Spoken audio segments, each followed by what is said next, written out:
Hub basically होता है इसमें लकड़ी कम होती है, वुडन पार्ट कम होता है, उसमें पानी की मात्रा होती है पौधों में ज़्यादा होती है। ये एक साल तक खेती की जा सकती है, 2 साल तक की जा सकती है, कुछ पौधे ऐसे हैं जिन्हें 3 साल या 3 से करीब 8-10 साल की खेती की जा सकती है। ये इनकी कैटेगरी है, इन्हें अगर हम कैटेगराइज करें अलग-अलग तो पहला जो कैटेगरी है उसमें culinary हर्ब्स होती हैं जिन्हें हम खाना जो होता है ना किचन में बनाते हैं उसमें एक अच्छी खुशबू के लिए इसका इस्तेमाल किया जाता है इन हर्ब्स को। दूसरा औषधीय पौधे जिनकी हम बात कर रहे हैं। तीसरा एरोमेटिक प्लांट है, एरोमेटिक से वो खुशबू मिलती है, ऐसे बहुत सारे पौधे हैं जो मैंने बताया आपको भी। ऑर्नामेंटल प्लांट होते हैं, उसमें क्या होता है ऑर्नामेंटल प्लांट में तो हम घरों में बगीचा होता है ना और गमले होते हैं उसमें एक हर्ब्स को लगाया जा सकता है। और इसके अलावा बहुत सारे हर्ब्स ऐसे होते हैं जिनसे हम पोषण करते हैं जैसे सैलरी होती है, चाय होता है।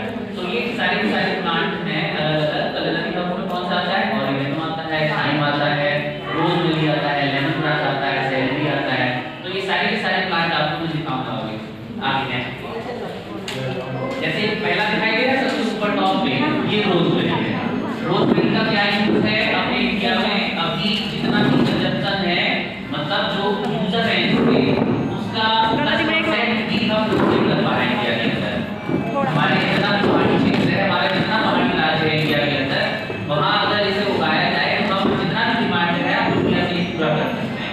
रोज़मेरी का जो तेल होता है उसका इस्तेमाल जो कमर में दर्द, घुटनों में दर्द उसके लिए इस्तेमाल किया जा रहा है। दवाइयाँ जो बनाई जा रही हैं इसके तेल से, और इसकी जो सूखी पत्ती होती है उसका इस्तेमाल किया जाता है। आपने पिज्जा किसी ने खाया है? पहले खाया होगा पिज्जा, नाम सुना है ना? तो पिज्जा में जो ऊपर से जो स्प्रिंकल किया जाता है इसकी पत्ती का इस्तेमाल किया जाता है। इंडिया के अंदर जितना भी पिज्जा खाया जा रहा है उसके साथ एक हर्ब दी जाती है, सूखी हर्ब, तो उसमें रोज़मेरी जरूर होता है। और वो रोज़मेरी कहाँ से आता है? तो रोज़मेरी आपका यूरोपियन देशों से आता है इंडिया के अंदर। तो ये आपकी जो जलवायु वागेशन की है इस फसल के लिए बहुत ज़्यादा अच्छी है। तो आपको बस जैसे मैं बता रहा हूँ वैसे ध्यान देना है और उसकी खेती को शुरू करना है। दूसरा जो आपको प्लांट दिखाई दे रहा है वो लेमन ग्रास। बखूबी आप लोग वाकिफ में लेमन ग्रास से इसकी सूखी पत्ती से हर्बल चाय बनाई जाती है। रोज़मेरी से भी बनती है, लेमन ग्रास से भी बनती है। तीसरा एक पौधा है ऑरिगेनो। ऑरिगेनो इंडिया के अंदर इसे पिज्जा हर्ब भी बोलते हैं ऑरिगेनो को। तो पिज्जा में, मैक्रोनी में, पास्ता में जितनी भी इटालियन डिशेस हैं इसका इस्तेमाल किया जा रहा है। और आपके क्षेत्र की जो जलवायु है इन पौधों के लिए बहुत ज़्यादा अच्छी है। बंदरों से कोई खतरा नहीं होता है इस ऑरिगेनो को, और कम पानी में उग जाती है। और एक ही खेत से आप 3 साल आराम से सेम पौधे से सेम खेत में आप इससे फसल ले सकते हैं। साल में 2 कटाई आप आराम से ले सकते हैं और बहुत अच्छी वैज्ञानिक तरीके से जैसे हम बताएंगे ऐसे अगर खेती करते हैं तो 3 कटाई आप साल में ले सकते हैं। नीचे आपको दिखाई दे रहा है थाइम, उल्टे हाथ पे नीचे की तरफ देखिए थाइम। इसकी पत्ती अजवाइन की तरह खुशबू आती है इसमें। इसकी सीजनिंग में ही यूज किया जाता है। वो जो पिज्जा मिलता है उसमें जो डब्बा होता है, पाउच होता है, उसमें रोज़मेरी, ऑरिगेनो, थाइम और बेसिल बोलते हैं, तुलसी की एक प्रजाति है। ये चारों मिक्स करके डाली जाती है उसमें। ये नीचे आपको एक और दिखाई दे रहा होगा मेजुलाना है, इसकी हर्बल चाय बनाई जाती है। आगे एक और प्लांट दिखाई दे रहा होगा लास्ट में पुदीना की तरह, लेमन बाम बोलते हैं। तो ये लेमन बाम का यूज हर्बल चाय में किया जाता है। जिसे हर्बल चाय इसकी गूगल पे आप लोग इंटरनेट चला रहे होंगे, कोई भी एक पर्सन जिसके फोन में इंटरनेट है वो लेमन बाम टी डाल के एक बार सर्च करिए और रेट बताइए कितना आ रहा है इसका। तो आप लोग इसे गूगल करके देखिए लेमन बाम टी। अभी इसे उगाना बहुत आसान है, इस क्षेत्र के लिए बहुत आसान है यहाँ पे और बहुत ज्यादा फायदेमंद है। पुदीना की तरह ही होता है ये, पर पुदीना से थोड़ा अलग होता है, पर पुदीना की तरह ही इसे बहुत आसानी से ग्रो किया जा सकता है। जंगली जानवरों का कोई खतरा नहीं है, बंदर है, कोई भी पशु इसे नहीं होता है, कीड़े मकोड़े इसकी पत्ती पे नहीं बैठते हैं, कोई रोग नहीं लगता है इसमें। तो इसे बहुत उगाना आसान है। इसकी हर्बल चाय को कंज्यूम कौन लोग करते हैं? जिसे मोटापा है वो लोग इसे यूज कर रहे हैं, जिसे टेंशन बहुत ज्यादा रहती है, नींद नहीं आती है, तो वो लोग इसका इस्तेमाल करते हैं। करीब रेट जो है इसका गूगल पे मैंने जो लास्ट चेक किया था, क्योंकि ये हमारे कंट्री में ग्रो नहीं किया जा रहा है, और आपके पास बहुत अच्छी अपॉर्चुनिटी है जिसे आप लोग यहाँ ग्रो कर सकते हैं, ग्रो करके पैक कर सकते हैं, वैल्यू एडिशन करके आप खुद का उत्पाद बना सकते हैं। उत्पाद बना के आपकी उत्तराखंड में अपॉर्चुनिटी ये है कि आपके पास इतना टूरिस्ट आता है कि आप जितने भी टूरिस्ट स्पॉट है वहाँ पे आप अपने उत्पाद पहुँचा के इसे बेच सकते हैं। तो बहुत अच्छा इसका रेट है और इसका जितनी भी दिखाई दे रही है फसलें बहुत अच्छा रेट है। नेक्स्ट ये जो प्लांट आपको दिखाई दे रहा है स्पीयरमिंट दिखाई दे रहा है आपको, ये स्पीयरमिंट जो आपको दिखाई दे रहा है स्पीयरमिंट, ये सबसे ऊपर वाला पहाड़ी क्षेत्रों में स्पीयरमिंट की जो खेती है, मैदानी क्षेत्रों में अगर की जाए इसकी खेती तो उसकी तुलना में पहाड़ी क्षेत्रों में बहुत अच्छे से यहाँ पे इसकी खेती की जा सकती है। यहाँ इसकी खेती करते हैं अगर तो मैदानी क्षेत्रों की तुलना में इससे उत्पादन ज़्यादा है और उत्पादन के साथ साथ इसमें जो तेल पाया जाता है पौधों में वो तेल बहुत अच्छी मात्रा में तेल पाया जाता है इसमें। आप लोग इधर ध्यान दीजिए, छोड़ दीजिए उधर, कोई दिक्कत नहीं है। तो ये जितने भी पौधे मैं बता रहा था आपको, ये सारे के सारे पौधे यहाँ पे इस क्षेत्र में बहुत आसानी से उगाए जा सकते हैं। आप लोग rosemary, oregano, thyme, lemon balm इस पे अपना फोकस करके यहाँ पे आप खेती शुरू कर सकते हैं। पहाड़ी क्षेत्रों में ही उनकी खेती को आसानी से किया जा सकता है और मैदानी जो क्षेत्र होते हैं वहाँ इनकी खेती नहीं की जा सकती। मैदानी क्षेत्र समझते हैं ना आप लोग, उत्तराखंड के नीचे जैसी उतरेंगे वो मैदानी क्षेत्र है। तो ये जितने भी पौधे मैं आपको बता रहा हूँ ये किसी जलवायु में अच्छे हो सकते हैं। मैदानी क्षेत्रों में इसकी खेती नहीं की जा सकती है। खेती अगर हो भी जाएगी तो एक कटाई मिलेगी और वहाँ पे जो इसका जो कच्चा माल बनेगा सूखे जो तैयार होगा या तेल जो निकालेंगे हम वो अच्छी क्वालिटी का नहीं होता है, क्योंकि इसकी जो प्रकृति है पौधों की वो ठंडी जलवायु वाली है। ठंडी जलवायु में इन्हें आसानी से उगाया जा सकता है। तो इन पौधों को आपको उगाना है। उगाने के बाद आपको करना क्या है, आप लोग ग्रुप में खेती करना शुरू करिए। ग्रुप में खेती करिए, एक दो नानी से ही आप स्टार्ट करिए। स्टार्ट करने के बाद पहली साल, दूसरी साल और तीसरी साल आपको ऐसा दिखाई देगा कि इसमें आपको बहुत ज्यादा फायदा हो रहा है। तो एक नानी दो नानी से शुरू करिए केवल, बहुत ज्यादा आप लोग जो भी खेती कर रहे हैं परंपरागत खेती उसे नहीं छोड़ना है। आप जो भी सब्जी लगाते रहिए अपने खेतों में। एक जमीन का छोटा टुकड़ा जिसपे आप खेती कर सकते हैं एक नाली से शुरुआत करिए। आप लोग मुझे लग रहा है कि ग्राम पंचायत से हैं तो आसपास के गांव से होंगे, तो सब लोग एक दो नाली से शुरुआत करिए, खेती करिए। खेती करने के बाद जैसे मैं बता रहा हूँ उस तरीके से आपको खेती करने के बाद कैसे इसे काटना है, दो तरीके से किया जा सकता है। जैसे इन पौधों से आपको तेल आप निकालेंगे, दूसरा तेल अगर नहीं निकाल पा रहे हैं तो आपको इसका जो पत्ती होता है सुखा के पैक करना होता है। तेल का उत्पादन पहाड़ों पे मैं बहुत ज्यादा प्रेफर नहीं करता हूँ क्योंकि यहाँ पे जमीन जो होती है बहुत बड़े क्षेत्रफल में एक साथ जमीन नहीं मिल पाती है और तेल का उत्पादन तभी संभव होता है इस फसलों में जब आपका बड़ा क्षेत्रफल हो, आपको रॉ मटेरियल ज्यादा मिल जाए जिससे कि आप स्टेशन उसका जब करें तो तेल मिल जाए। तो वो नहीं हो पाता है। तो किसान जो भी छोटे कृषक हमारे हैं, छोटे छोटे जमीन जिनके पास है, तो वो उसके लिए हम प्रेफर करते हैं कि इन पौधों से आप खेती करके इसकी सूखी पत्ती का उत्पादन करिए। तो सूखी पत्ती का उत्पादन आपको करना है और उसे सुखाना है, सुखाने के बाद उसे पैक करना है। अब ये करना कैसे होगा, इसके लिए आपको मैं एक हमारा अभी एक सेटअप है पीछे में दिखाऊंगा कि इसे कैसे इसका उत्पादन करके कैसे आप इसे प्रोडक्ट बना सकते हैं। तो करने के लिए करना क्या है, सिंपली मैं बता रहा हूँ। खेती जैसे हमारा संस्थान जो है और जितने भी पौधे आपको बताए मैंने इनका प्लांटिंग मटीरियल हमारे संस्थान में उपलब्ध होता है। एरोमा मिशन में हम लोगों ने बहुत सारे किसानों को पूरे भारतवर्ष में जोड़ा हुआ है। एरोमा मिशन में फ्री में प्लांटिंग मटीरियल उपलब्ध कराया गया है किसानों को और इसकी खेती से जोड़ा गया है। अभी जैसे दुधवा आपको कुछ एरिया ऐसा दुधवा नेशनल पार्क आप लोगों ने सुना होगा, तो बहुत बड़ा टाइगर रिजर्व है वो, वहाँ बहुत सारी प्रजातियां रह रही हैं। तो वहाँ पे लेमन ग्रास की खेती से एरोमा मिशन में सीबैक में जोड़ा और वहाँ की जो आर्थिक स्थिति है किसानों की लेमन ग्रास की खेती से बहुत अच्छी हो गई है और लेमन ग्रास से ही उनकी खेती पूरे इंडिया में कराई गई है लेमन ग्रास की खेती। और लेमन ग्रास पूरे विश्व में हम लोगों ने इतना ज्यादा उत्पादन किया है लेमन ग्रास का कि विश्व में हम सबसे ज्यादा बड़े उत्पादक लेमन ग्रास के बन गए। तो इसी तरीके से एक हमारी फसल है मेंथा, जिसकी खेती बरेली, बदायूं और इधर बाराबंकी, लखनऊ, इसमें इसकी खेती की जा रही है। तो मेंथा की खेती से भी बहुत ज़्यादा इनकम जनरेट की जा रही है। क्या ये चल पा रहा है?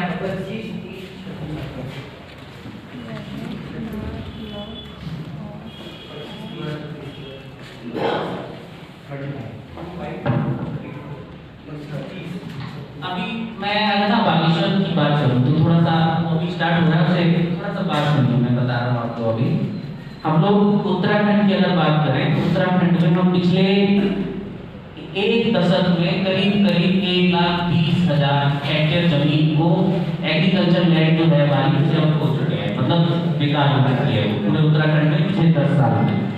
और ये डेटा जो है, ये डेटा है, मैंने कल ही डाउनलोड किया है। Directorate of agriculture and state director of economic and statistics की रिपोर्ट जो है उसमें मेंशन है कि 2001 में जो हमारा जो नेट सोल एरिया था उत्तराखंड का, मतलब जो खेती की जाती थी इस पे, वो था करीब 7.7 लाख हेक्टेयर, जो घट के रह गया है केवल 6.47 लाख हेक्टेयर। तो सीधी सी चीज है कि मैदानी क्षेत्रों में खेती तो नहीं घटी है उत्तराखंड के, तराई बेल्ट में नहीं घटी है, वो घटी कहाँ पे है? हमारे जो पहाड़ी क्षेत्र है उत्तराखंड के, तो वहीं पे इसकी खेती कम हुई है। रीजन क्या है इसका? अर्बनाइजेशन है, शहरीकरण है, माइग्रेशन है, मतलब पलायन है, जो आपदा आ रही है उससे हम कह सकते हैं वो एक रीजन है, जंगली जानवरों का जो खतरा है उसकी वजह से इसकी खेती कम हुई है। और उत्तराखंड की अगर मैं बात करूँ, उत्तराखंड में जो रुद्रप्रयाग है और जो बागेश्वर है, तो उसमें जो सर्वे किया गया था उसमें 90% लोगों ने जो ऐसा माना है कि उनकी जो खेती छोड़ने का जो कारण है वो जंगली जानवरों का खतरा है। रुद्रप्रयाग और बागेश्वर 100 लोगों ने खेती छोड़ी है, तो उसमें 90% लोगों का जो रीजन है खेती छोड़ने का वो यही है कि जंगली जानवरों का खतरा है, इस वजह से उन्होंने खेती छोड़ दी है। उत्तरकाशी और चमोली में जो लोगों का रीजन है खेती छोड़ने का वो ये है कि वहाँ पे आपदा बहुत ज़्यादा आपदाग्रस्त क्षेत्र है, तो वहाँ पे खेती छोड़ने का रीजन ये है। अब माइग्रेशन, क्योंकि माइग्रेशन या पलायन आयोग की तरफ से फंडेड ये प्रोग्राम है, आप जो मेरे प्रोग्राम में बैठे हुए हैं, तो अगर माइग्रेशन की मैं बात करूँ बागेश्वर जिले की, तो उसमें जैसे 100 लोगों ने यहाँ से माइग्रेट किया, तो उसमें 39% जो लोग हैं वो माइग्रेट हुए हैं, मतलब पलायन करके गए हैं रोजगार ढूंढने के लिए दूसरे राज्यों में। 14% लोग एजुकेशन ना होने की वजह से गए हुए हैं यहाँ से, 9% लोग यहाँ पे अच्छा स्वास्थ्य नहीं है उसकी वजह से गए हुए हैं, और इंफ्रास्ट्रक्चर ना होने की वजह से 4% लोग गए हुए हैं, और जंगली जानवरों के खतरे की वजह से 3% लोग गए हुए हैं। ये कुछ रीजन है इनके यहाँ से माइग्रेट होने के। और एज वाइज अगर मैं बात करूँ, 33% जो लोग हैं वो 25 साल से नीचे के हैं, 42% जो लोग हैं वो 26 से 35 साल के हैं, और 23% जो लोग हैं वो हैं 35 साल से ऊपर के लोग, जो यहाँ से पलायन करके दूसरे राज्यों में अपने आप को रोजगार के लिए यहाँ पे जा चुके हैं। रोजगार यहाँ पे बहुत सारे और चीजें हैं जिसकी वजह से यहाँ पे जा चुके हैं। यहाँ पे जो कंडीशन है वो यही है कि यहाँ पे जमीन छोटी है, एग्रीकल्चर की अगर मैं बात करूँ टुकड़ों टुकड़ों में जमीन फैली हुई है, टेरेस कल्टीवेशन यहाँ किया जाता है, जमीन का जो है एक साथ नहीं है, यहाँ पे बड़े फॉर्म नहीं है यहाँ पे, ये कंडीशन है। सिंचाई की बहुत अच्छे इंतजाम नहीं है, बरसात आने की खेती की जाती है, और मानसून पे डिपेंड है यहाँ की, तो मानसून आएगा तभी यहाँ पे खेती की जा सकती है, सिंचाई की जा सकती है, और मार्केट की उपलब्धता नहीं है, ये कारण है यहाँ पे खेती बहुत अच्छी ना होने का। और लेबर का शॉर्टेज है, यहाँ पे बहुत ज़्यादा लेबर नहीं मिल पाता है, तो जंगली जानवरों का खतरा है, और माइग्रेशन एक रीजन है जिसकी वजह से एग्रीकल्चर बहुत अच्छी नहीं है यहाँ पे, है ना। तो अभी आप लोग थोड़ा सा जो मैंने बताया उसे ध्यान से आप लोग सुनिए, मैं बता रहा हूँ अभी उसे छोड़ देते हैं प्रेजेंटेशन को। इसकी खेती आप लोगों को करने के लिए हमारा जो संस्थान है वहाँ से आपको प्लांटिंग मटेरियल उपलब्ध हो जाएगा। वो ये जो अभी विकासखंड कंपोस्ट आप यहाँ बैठे हुए हैं इनके द्वारा आपको उपलब्ध करा दिया जाएगा। इसके अलावा किसी भी किसान को लगता है खेती आपको औषधीय पौधों की करनी है तो हमारे पौधे उपलब्ध होते हैं, खेती आपको करनी है तो उसकी जो खेती करने के लिए प्लांटिंग मटेरियल उपलब्ध है, खेती के लिए आप प्लान बनाइए। और मेरी गुजारिश यही है कि खेती आप ग्रुप में करिए। ग्रुप में खेती करेंगे तो आप कभी भी फेल नहीं होंगे। प्लांटिंग मटेरियल हमारे यहाँ से लेके आइए, वैज्ञानिक तरीके से इसकी खेती करनी है, पौधा आप अपने यहाँ पे लेके आना है आपको। और इसे तो नेक्स्ट जो अभी रोपाई का समय है वो सर्दियाँ निकल जाने दीजिए, उसके बाद इसकी खेती होती है, रोपाई करनी होती है। मतलब अभी जो पाला पड़ रहा है ना हमारा, तो दिसंबर और जनवरी चला जाएगा, फरवरी में आपको क्या करना है, इसकी रोपाई करनी है। फरवरी में रोपाई करना है। रोपाई जितने भी पौधे आपको दिखाई दे रहे हैं मैंने बताया थे अभी, इनकी एक स्पेसिफिक दूरी होती है, लाइन से लाइन की दूरी और पौधे से पौधे की दूरी, उस पे आपको लगाना है। मोस्टली पौधे जितने भी मैंने बताए आपको कि आधा मीटर पे लगाने होते हैं। मतलब आपको खेत की जुताई कर लेनी है, जुताई करने के बाद उसका ड्रेन मतलब जानकारी नॉलेज तो दे रहा हो। अच्छा इंतजाम करने के बाद आपको लाइन बनानी होगी, लाइन से लाइन की दूरी आधा मीटर बनती है। और उस लाइन पे वो जो गड्ढा बनेगा पौधे से पौधा बनाने के लिए, पौधे से पौधे की दूरी को मेंटेन करने के लिए आपको निशान लगाना है, निशान पे गड्ढा बनाना है। उस गड्ढे की मिट्टी को निकाल के आपको अलग रख देना है और इसी मिट्टी में आप गोबर की खाद ऐड कर दीजिए सभी की, दोनों को मिक्स करिए बराबर बराबर। और उस जब पौधा लगाएंगे तो ये जो पौधा होता है जितना ही प्रिफर करिए कि अभी एरोमा मिशन में आप लोगों ने जैसा कि मुझे बताया, मिशन सिंह ने बताया था कि पौधे जो लोग के होते हैं ना, ये जैसे गेहूं आपने बीज से बो दिया, ऐसे करते हैं ना, मक्का बीज से बो दिया। हमारे जितने भी पौधे हैं ये बीज से नहीं बोए जाते हैं, इसकी कटिंग बनाई जाती है। वो कटिंग आपको बैग में लगानी होती है, पॉली बैग से हम बोलते हैं। उस पॉली बैग में जब आप लगा देते हैं तो उसमें नीचे से जड़ें आ जाती हैं। वो पॉली बैग आपको ब्लेड से कट कर देना है और उसके बाद वो जो गड्ढा है उसमें आपको उसकी रोपाई कर देनी है। और रोपाई करने के बाद तुरंत सिंचाई कर देनी है। अब मैंने कहा कि सिंचाई की जरूरत कब पड़ती है पौधे में, मगर जब तक पौधा अपने आप को विकसित नहीं कर लेगा तब तक तो उसे पानी देना ही है। तो वो क्षेत्र जहाँ पे सिंचाई का अच्छा इंतजाम है आप सिंचाई कर लीजिए, जहाँ पे सिंचाई नहीं हो पा रही है तो आपको जैसे भी कर सकते हैं सिंचाई तो करनी है। तो अगर ये जो जड़ आ गई है और पॉली बैग में पौधा नहीं है, नेक्स्ट अब हम ये शुरू करते हैं। जैसे समझिए ये जो एक वर्ष के पौधे हैं, इसमें स्पीयरमिंट आपको दिखाई दे रहा होगा। स्पीयरमिंट पुदीना देखा है ना, तो पुदीना जो आपने देखा है कोई स्पीयरमिंट उसी की प्रजाति का है, इसकी चाय बनाई जाती है। तो मैंने बताया कि फिर जनवरी में इसका हम क्या करेंगे, नर्सरी तैयार करेंगे और इसकी रोपाई कब करेंगे, फरवरी में। और इसकी हार्वेस्टिंग कब करेंगे हम, मई में। कतर से तैयार होता है, मतलब जड़ इसकी हमें लेनी है और उसकी जड़ की हम क्या करेंगे, छोटे छोटे टुकड़ों में से हम डिवाइड कर देंगे और उसे हम नर्सरी, मतलब जैसे हम टमाटर की नर्सरी तैयार करते हैं ना, बीज डाल देते हैं, जैसे इसका सकर डाल दिया जाता है और उससे जो पौधा बनेगा उसकी रोपाई हम कब करेंगे, फरवरी में। और जनवरी में हमें इसकी नर्सरी तैयार करनी होती है। ये कैमोमाइल एक प्लांट आपको दिखाई दे रहा होगा, कैमोमाइल का फूल, इसकी फूल को इसका यूज किया जाता है हर्बल चाय बनाने के लिए, कैमोमाइल का। तो कैमोमाइल आपका जो नर्सरी पड़ेगा वो आप अभी डाल सकते हैं, टाइम का स्टार्ट हो गया दिसंबर, और ये आपका जनवरी में जाके तैयार हो जाता है, मिड जनवरी में इसका पौधा। तो सेम टमाटर की नर्सरी जैसे तैयार करते हैं वैसे ही आपको इस कैमोमाइल की नर्सरी तैयार करनी है। फरवरी में आपका ये फरवरी मार्च अप्रैल में क्या होगा, फूल आने लग जाता है इसमें। तो हर तीसरे दिन इसकी आपको तुड़ाई करनी होती है। फूल अभी बताऊंगा आगे कैसे तुड़ाई करनी है।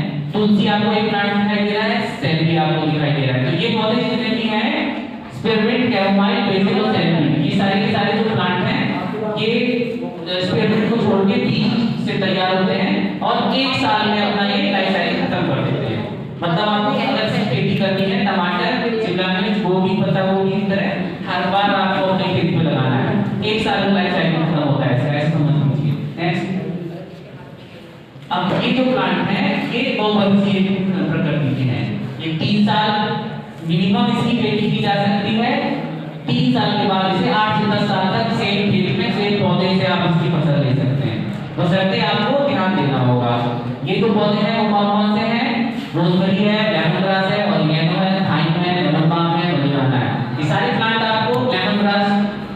रोजमेरी को छोड़ के वो प्लांट आपको ऐसा लग रहा होगा पहली बार नाम सुन रहे हैं, मगर ये पौधे अब नए नहीं हैं, इनकी डिमांड पूरे इंडिया में हेल्थ कॉन्शियस जो लोग हैं बहुत ज्यादा इसकी डिमांड कर रहे हैं। इससे हर्बल चाय बनाई जाती है और ये जितने पौधे आपको दिखाई दे रहे हैं इनके यूजर तो हैं, पर इसकी यहाँ पे कच्चा माल ना हो पाने की वजह से इसे हमें इंडिया में दूसरे देशों से लेके आना होता है, समझ रहे हैं। तो हमारे पास अभी अपॉर्चुनिटी है कि यहाँ केवल ये पौधों को हिली एरियाज में पहाड़ी राज्यों में ही उगाया जा सकता है। इंडिया अभी वोकल फॉर लोकल एक जो नारा है ना कि हमारे जो उत्पाद है वो घरेलू उत्पाद जो है उसी से प्रोडक्ट बनाए जाए, तो प्रमोट कर रही है अभी कि ऐसे उत्पाद तैयार हो जिसमें जो सामग्री है वो यही हमारे भारत देश में ही उत्पादित की गई हो। तो इन पौधों को उगाने के लिए बहुत अच्छा हमारे पास अभी समय है, उगाया जा सकता है।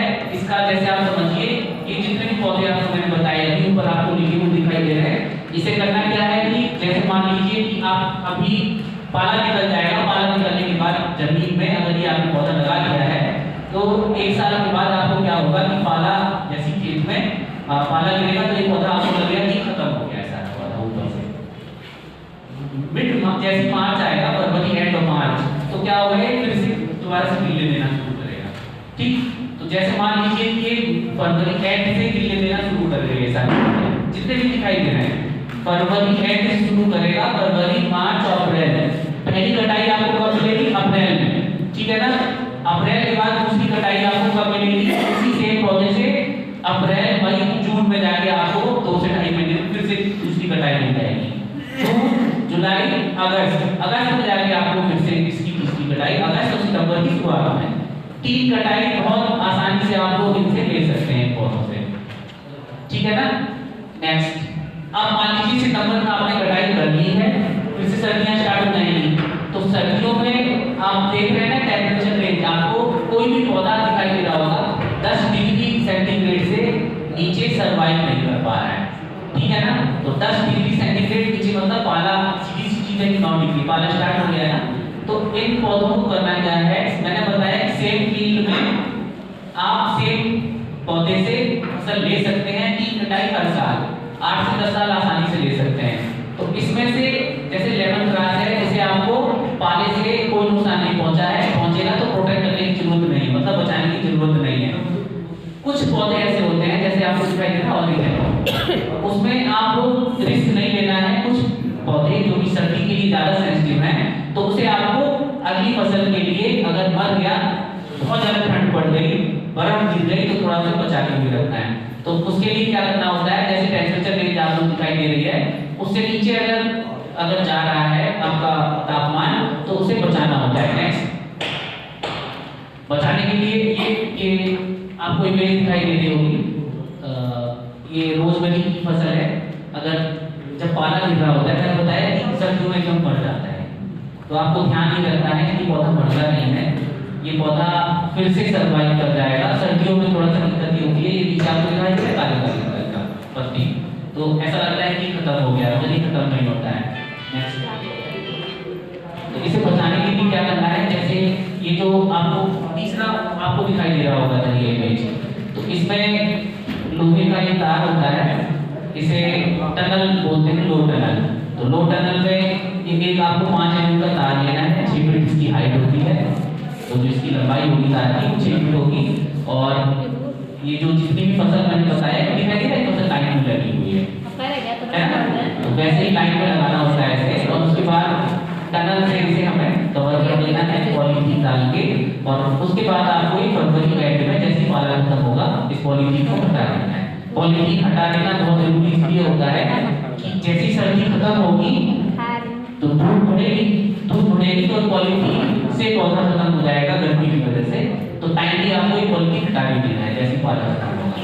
तो जब आप ये लगा देंगे टनल, आपको 6 फीट वाला अगर तार होगा तो अंदर आपको बैठने का जो स्पेस मिल जाएगा, 3 फीट के करीब इसकी ऊंचाई होती है और चौड़ाई भी करीब 3 फीट मिल जाएगी। नेक्स्ट, अब मान लीजिए कि मार्च में आपने पौधा बचा दिया है या नहीं बचाया, तो रोजमेरी में टनल लगाने की जरूरत नहीं है, ऐसे बच जाएगा।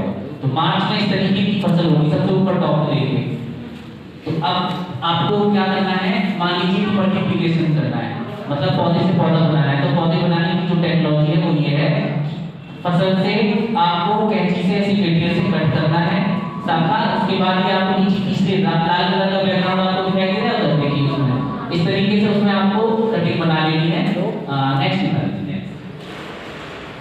ये देखिए कटिंग आप ये वाली, इसमें आपको ये शाखा आपको जो दिखाई दे रही है उसमें से आपको करीब 5 से 6 इंच की आप एक कटिंग लेंगे, उसमें से नीचे 2 इंच आपको उसकी पत्ती हटा देंगे। नेक्स्ट इस तरीके से आप देखिए इसे,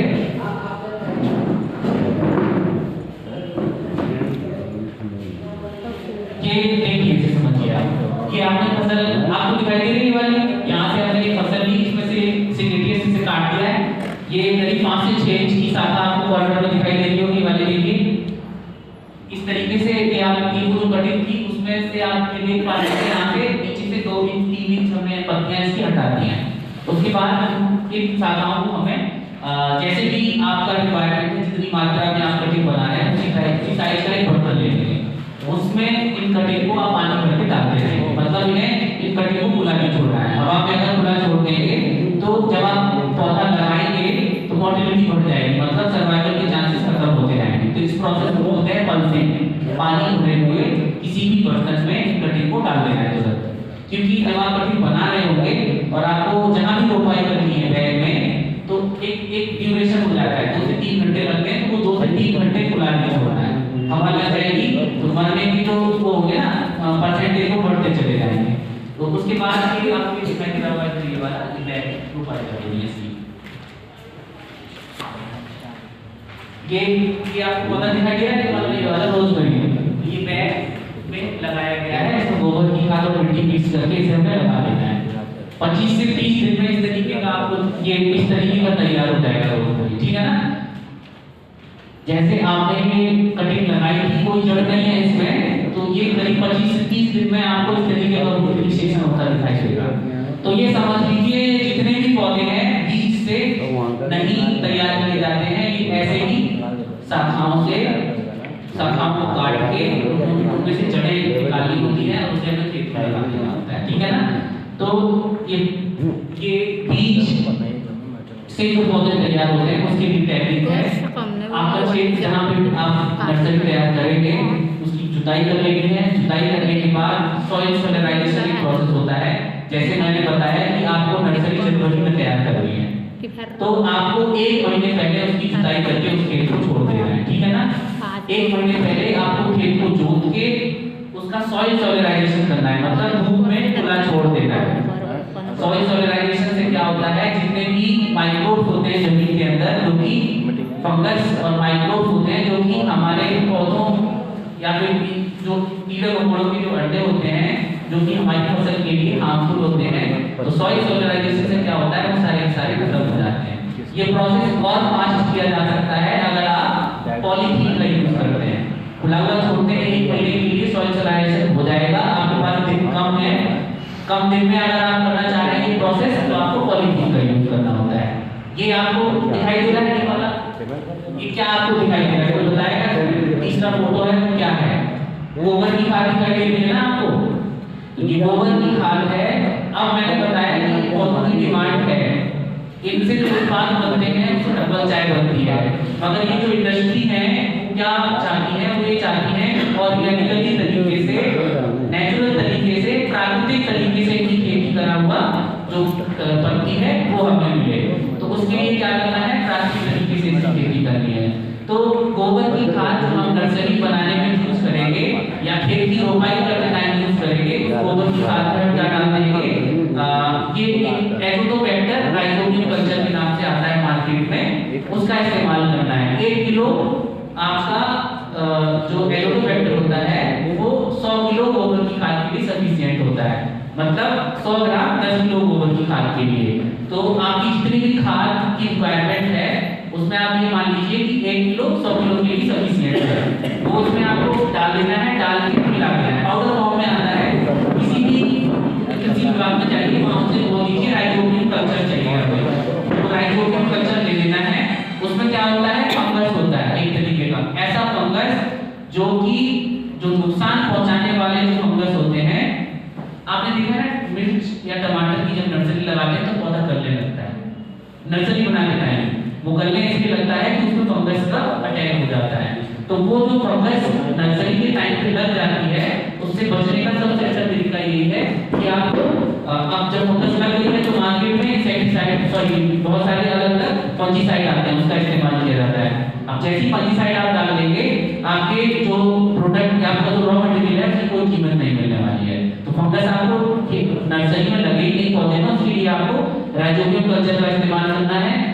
ये आपको जितना भी गोबर की खाद आपने मिक्सचर तैयार करना है कल्चर का, वो तैयार कहाँ किया जाता है? किसी छाया वाली जगह पे। फंगस हमेशा छाया वाली जगह पे, नमी में ही ज्यादा अच्छी ग्रो होती है ना, तो आपको पेड़ के नीचे ही आपको ये तैयार करना है। ये मिला के आपको पानी में डाल देना है। 7 से 8 दिन में देखेंगे आप गोबर की खाद पे एक लेयर बन जाएगी, एक लेयर बन जाएगी सफेद कलर की, हरे कलर की, पूरा कवर जाल जैसा बन जाएगा। तो आप समझ लीजिए कि आपका कल्चर तैयार हो गया है। फिर से फावड़े से गोबर की खाद को मिला लेना है 2-3 बार, और ये जो आपको दिखाई दे रहा है ना जुता हुआ, उसे फिर क्या करना है, 1 मीटर चौड़ाई में और लंबाई आपकी जितनी भी रखना चाहें, आपकी जितनी रिक्वायरमेंट है, जैसे एक नाली में आप खेती करने वाले हैं ऐसे है ना, तो एक नाली में आपको बहुत ज्यादा क्षेत्रफल की जरूरत नहीं है, छोटे से एरिया में आप तैयार कर सकते हैं। तो वो जो गोबर की खाद है मिक्स करके आपको इस तरीके की पट्टी बना लेनी है। कैमोमाइल और इसके अलावा हमारे जितने भी सेलेरी, जितने भी पौधे, उसकी आप ये लाइन बना लेंगे, लकड़ी से लाइन बना लेंगे, उंगली से लाइन बना लेनी है, उसमें वो बीज डाल के इस लाइन को आप बंद कर देंगे मिट्टी से।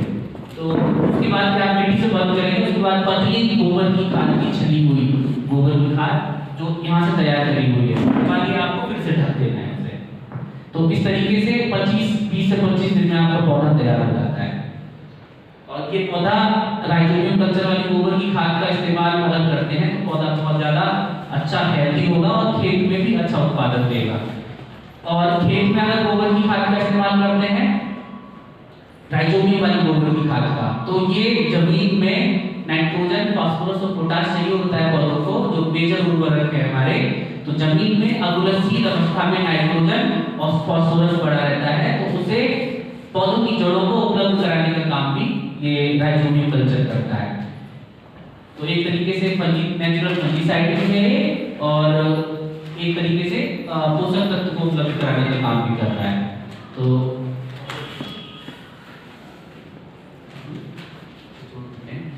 ये आपको दिखाई दे रहा है, मैंने बताया कि 50 पे लगाना है, लाइन से लाइन की दूरी और पौधे से पौधे की दूरी 50 आपको दिखाई दे रही होगी इसमें। तो इसी तरीके का आपको गड्ढा बना लेना है खेत में। गड्ढा बनाने के लिए क्या करना है, सिंपली एक कोई पर्सन इधर बैठ जाएगा खेत के इस तरफ और दूसरा पर्सन खेत की दूसरी तरफ बैठ जाएगा और रस्सी पकड़ लेना है। रस्सी पकड़ के टाइटली रस्सी पकड़ के उसी रस्सी के सारे आप लाइन खींच लेंगे। जैसे ही लाइन खींच लेंगे उसी तरफ से इसी तरीके से दूसरी तरफ से भी ऐसे करके बैठते रहेंगे। तो जो बीच में जो निशान आएगा क्रॉस का, वहां पे आप गड्ढा बना लेंगे और उस गड्ढे से मिट्टी निकाल के गड्ढे का जो दाया होगा वो करीब 5 से 6 इंच होगा और गहराई भी उसकी करीब 5 से 6 इंच होगी। तो ये इसमें गोबर की खाद और मिट्टी मिक्स करके रखना है। और वो जो पौधा आपको 25 से 30 दिन में तैयार हो गया था, वहाँ पॉलीथीन से इसे कट कर लेना है, जैसे दिखाई दे रहा है। तो ये पौधा आपके पहाड़ों में ही खेती की गई है, वही का ये फोटो है ये वाला। इस तरीके से आपको दिखाई दे रहा है, 50 बाई 50 में सारा तैयार किया गया है। अब इसके बाद जब पौधा खेत में लग गया है, उसके बाद आपको सिंचाई का थोड़ा ध्यान रखना है। मैंने बताया कि अगर सिंचाई का इंतजाम नहीं है तो आप समझ लीजिए कि पानी तो देना ही है जब तक जड़ें उसकी जमीन में सेट नहीं होंगी। अगर ये आप नहीं कर पा रहे हैं, मैंने ये कहा, तो तुलनात्मक रूप से सब्जियों की तुलना में पानी की रिक्वायरमेंट इन पौधों को कम है, पर ऐसा भी नहीं कह सकते कि पानी की रिक्वायरमेंट है ही नहीं, पानी तो देना पड़ेगा। तुलनात्मक रूप से कम पानी देना पड़ेगा, पानी देते रहना है, निराई गुड़ाई करते रहना है। निराई गुड़ाई इसलिए जरूरी होता है कि जैसे खेत में एक पौधा आपने लगा दिया, अब यहाँ पे घास निकल आई, तो घास अगर निकल आएगी और ये पौधा छोटा है हाइट में, तो जब दोनों अब जब घास निकलेगी, घास और पौधे का कंपटीशन होगा तो घास ऊपर निकल जाएगी और पौधे को ना तो रोशनी मिलेगी और पौधे को जो खुराक मिलनी चाहिए थी जड़ के द्वारा, तो वो पोषक तत्व कौन मिलेगा, सारे खरपतवार लगे हुए हैं। तो इसलिए जरूरी होता है कि टाइमली हमें इस खरपतवार को खेत से हटा देना है। खरपतवार हटाते रहना है। पहली साल आपको कटाई जब आप करेंगे तो बहुत ज़्यादा उत्पादन नहीं मिलेगा, दूसरी साल से आप इसमें अच्छा उत्पादन लेना शुरू कर देंगे। तो कटाई करने के बाद जो पहली चीज़ है वो ये होती है कि जब आप ठीक बेचने जाएंगे इसे, तो उसमें क्या होगा, खरीदार क्या देखता है, क्वालिटी। तो क्वालिटी को आप कैसे चेक कर सकते हैं, दो तरीके से। एक इसकी जो गुणवत्ता होती है आंतरिक होती है। आंतरिक गुणवत्ता में क्या होता है कि मैंने बताया ये जो जितने भी पौधे होते हैं औषधीय सघन पौधे, इसमें क्या होता है, इसकी जो गुणवत्ता होती है वो इस पाए जाने वाले जो तेल होता है ना, उसकी वजह से गुणवत्ता होती है। तेल थोड़ा सा आप ऐसे समझ लीजिए कि ये जैसे गेंदा दिखाई दे रहा है आपको, ये गेंदा जब आप इसकी गेंदा की थोड़ा सा एग्जाम्पल में दे रहा हूँ। ये इसको हल्का सा रब करो, हल्का हल्का से थोड़ा सा मसलो ऐसे ऐसे ऐसे ऐसे करो, ऐसे करो। अब इसकी अरोमा को फील करो। आप लोग मैं बता रहा हूँ, दूर से इसकी अरोमा को फील करो। गुलाब की खेती कहीं देखी आप लोगों ने? गुलाब के पौधे देखे आप लोगों ने कहीं? देखे हैं ना? गुलाब के खेत में जब आप जाएंगे तो खेत में जाते ही क्या होता है, एक बहुत अच्छी अरोमा आती है ना। आप गुलाब के फूल को मत तोड़िए, बिना तोड़े ही आपकी खुशबू आपके सेंसेस तक, आपकी नाक तक पहुंच जाती है ना। तो वो कैसे पहुंच जाती है? वो पहुंच जाती है इसमें पाए जाने वाले तेल की वजह से। अब आप ऐसे सोचिए कि ये आपके पास तक कैसे पहुंच रही है। इसमें क्या होता है, जो तेल होता है हवा में घुलनशील होता है, ठीक है ना। ये वोलेटाइल नेचर का होता है, घुलनशील होता है, तो इसे इसकी वजह से इसकी गुणवत्ता होती है। तो आंतरिक जो गुणवत्ता होती है वो होती है कि तेल का प्रतिशत, मतलब तेल की मात्रा इसके अंदर अच्छी होनी चाहिए। मतलब जैसे मान लो आपने 1 कुंटल इसका गेंदा है आपके पास, उसका तेल निकालना है, तो उसमें मान लो कि 1 लीटर तेल निकल आया, तो वो बहुत अच्छा माना जाएगा, ऐसे मान लीजिए, ठीक। अब अगर उसमें 100 ग्राम निकल रहा है, 50 ग्राम निकल रहा है, तो ठीक है, उसका जो तेल का जो मात्रा है वो ज्यादा होनी चाहिए। आंतरिक गुणवत्ता तो ये होती है। अब तेल आपको मिल गया है, अब क्या है कि वो जो तेल है उस तेल में भी गुणवत्ता नहीं है। तेल में गुणवत्ता पाई जाती है, सॉरी ये जो पौधा है इसकी गुणवत्ता तेल की वजह से है, और इसकी जो जितना भी इसका जो औषधि महत्व है वो पाया जाना, जो इसमें पाया जाता है, इसका रासायनिक अवयव होते हैं इसके तेल में, उसकी वजह से इसका वैल्यू होता है, जिसकी फार्मास्यूटिकल इंडस्ट्री को डिमांड होती है। तो ये जो ऑयल होता है इसका जीसी किया जाता है, गैस क्रोमेटोग्राफी। एक लैब में जैसे आप ब्लड टेस्ट कराते हैं ना, तो ब्लड टेस्ट में आपको हीमोग्लोबिन पता पड़ता है ना, तो वैसे ही इसका एक जीसी कराया जाता है ऑयल का। तो वो जीसी में जैसे मान लीजिए कि मेंथा का तेल आपने निकाला, मेंथा के तेल में क्या होगा, मेंथॉल को आप ऐसे समझ लीजिए जैसे सुबह मंजन करते हैं, तो मंजन में मुंह में आपने देखा होगा ठंडा ठंडा लगता है, तो वो जो मेंथॉल है उसी तेल से निकाला जाता है, मेंथा के तेल से। तो ये जितने भी तेल हैं उसमें से रासायनिक अवयव, रासायनिक कंपाउंड निकाले जाते हैं, तो वो क्या है, आंतरिक गुणवत्ता है। तो उसे आप लोग नहीं जान सकते हैं, उसे कौन जानेगा, जो भी खरीदार होगा वो इसे चेक करेगा, उसके बाद क्या करेगा, रेट डिसाइड करेगा आपके, ठीक है ना। तो अब ये तो हो गई तेल की बात। तो ये वोलेटाइल नेचर का तेल है, तेल का उत्पादन आप लोग नहीं कर रहे हैं, तेल नहीं निकालना है आपको इसकी पत्तियों को सुखाना है, इस तरीके से बता रहा हूँ। तो इन सूखी अर्थ में क्या होगा, तेल पाया जाता है। तो ये तेल जब इनमें उपलब्ध होगा अच्छी मात्रा में, तो क्या होगा, उसमें अच्छी खुशबू आ रही होगी। आप दूर से ही आपके पास बहुत अच्छी अरोमा आएगी, खुशबू अच्छी होनी चाहिए। ये तो आंतरिक गुणवत्ता हो गई। अब बाहरी जो गुणवत्ता होगी, जिसे आप लोग देख सकते हैं, खरीदार आपके पास आएगा या फिर आप ग्रुप बना के खेती करके उसका कोई उत्पाद बनाने वाले हैं, तो उसकी जो पहचान है बाहरी गुणवत्ता को आप कैसे जांचेंगे, एक तो उसका कलर बहुत अच्छा होना चाहिए पत्ती का। हरी अवस्था में आपने जैसे सुखाया था, हरे कलर की पत्ती थी, सूखने के बाद भी लगभग हरी रहनी चाहिए वो, ठीक। दूसरी चीज क्या है, उसमें किसी तरीके से कोई और दूसरी प्रजाति की पत्तियां मिक्स ना हो जाए, ठीक हो गया। आस-पास होती है ना बहुत सारी, वो उसमें मिक्स ना हो जाए। किसी तरीके का कलर जो है ना उसमें और गंदगी ना हो, पत्थर ना हो, धूल ना हो, तो ये सब बाहरी गुणवत्ता है जिसे आप आंखों से देख सकते हैं। तो आंतरिक गुणवत्ता और बाहरी गुणवत्ता ये है। गुणवत्ता अगर आपकी प्लांटेशन, आपका जो मटेरियल है, रॉ मटेरियल उसकी अगर अच्छी होगी, तो आपको अगर खेत आप बेचने जा रहे हैं तो अच्छा रेट मिलेगा, या फिर आप उसका उत्पाद बनाना चाहते हैं तो बहुत अच्छी क्वालिटी का उत्पाद आपका तैयार होगा। क्वालिटी